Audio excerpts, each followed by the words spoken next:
Hi, my name is Jeffrey, and today I'm talking about the stylistic use of black and white in three contemporary films: The 40-year version, The Lighthouse, and Come On, Come On. But first, it's important to briefly go over the history of black and white and how color came to be. In early cinema, the 35mm film stock, which is the industry standard, was only able to record in monochromatic color. Shadows were black, while highlights were white, and those in between were in a spectrum of gray. Thus, this laid a lot of emphasis on lighting and perfecting contrast. Directors would use the limitations of black and white in aesthetic choices, such as the use of tinted shadows in German expressionist films like The Cabinet of Dr. Caligari, directed by Robert Wiene in 1920, and Nosferatu, directed by F.W. Murnau in 1922. The task in creating color film started as early as 1906, where if filmmakers wanted color, they'd have to laboriously paint it frame by frame.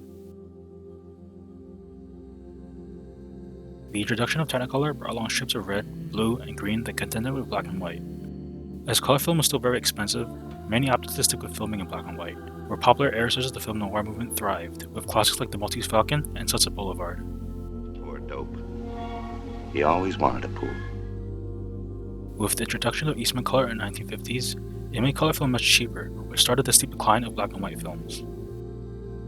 Nowadays, those who still use black and white use it purely for stylistic reasons, such as mimicking a specific time period, to create a sense of rawness and authenticity, or to create an interpretation of story.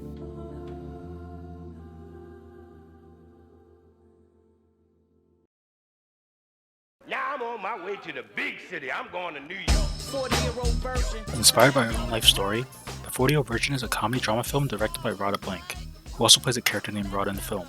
It's about a new playwright and former 30 under 30 recipient who is nearing 40, looking to reinvent herself as a rapper for inspiration.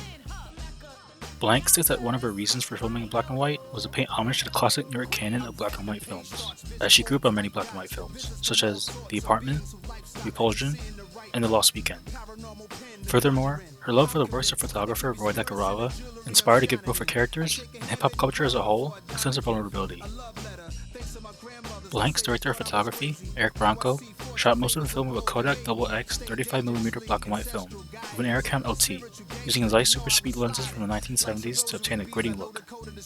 Notably, Branco experimented with filters to create one suited for darker skin tones, as color filtration that was used in the past usually only aimed to make white skin tones stand out.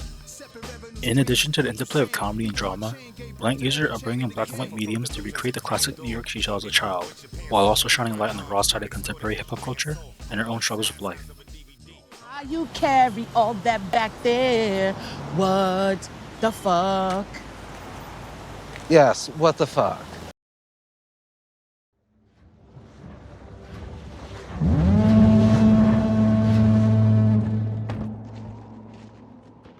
Directed by Robert Eggers and released in 2019, The Lighthouse is a horror drama film that centers around two lighthouse keepers, played by Robert Pattinson and Willem Dafoe, and their battle to maintain their sanity on a mysterious and remote New England island in the 1890s.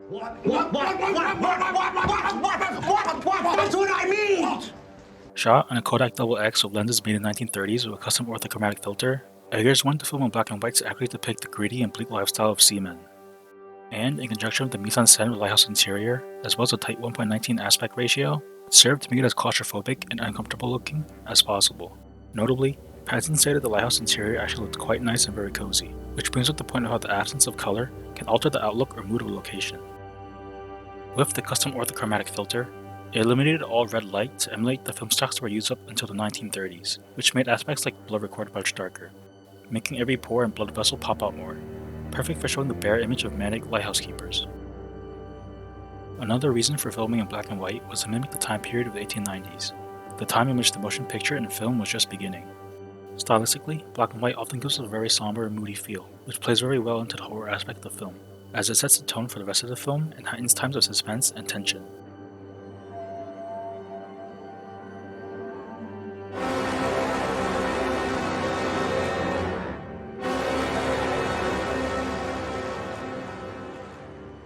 In The Lighthouse, Robert Eggers' skillful use of black and white transports the viewer to an entirely different time period, placing us onto a remote island and making us feel as cramped and crazed as the men themselves feel, as we follow them into descent to madness.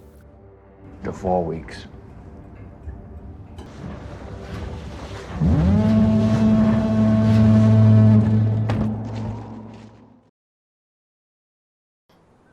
I'm not fine. Yeah.